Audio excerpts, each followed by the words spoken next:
Have you ever heard the quote, use sports, don't let sports use you?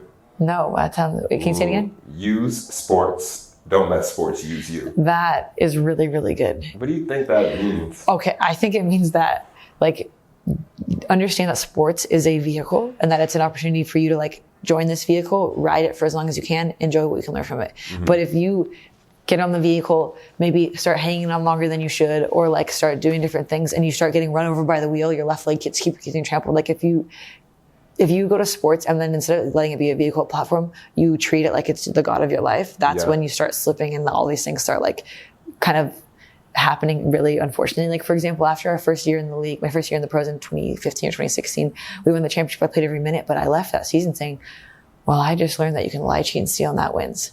And like to leave a very successful time in your life and have that feeling was like really disheartening for me. I was like, I've done everything I can. I'm almost towards my goal. And like, I'm not even satisfied at all. Like, I think I literally took sports from the vehicle that it should have been and put it as the god of my life. And I was like, wow, looking back, I was like, that's a mistake I made. I don't really know when that shift happened, but like, that's what led to me being extremely dissatisfied after a season of like extreme success on the external outset. Gotcha. So how would you say that people could look at sports and use it instead of letting it run everything? I would say that, and this is where like the pride humility thing can get a little tricky, but understanding that like we're all given the gift of life. It's an incredible gift to even be given a life. Mm-hmm. And that like part of that gift of life is like, God's like, also, I made you as a human and I made you with these skill sets, this background, this experience, like the area you grew up in, like the area you didn't grow up in, like these things that you've had that have shaped and created who you are. And like to remember that like the biggest thing in life is like, who am I and who did God make me to be and how can I like give that back to the world?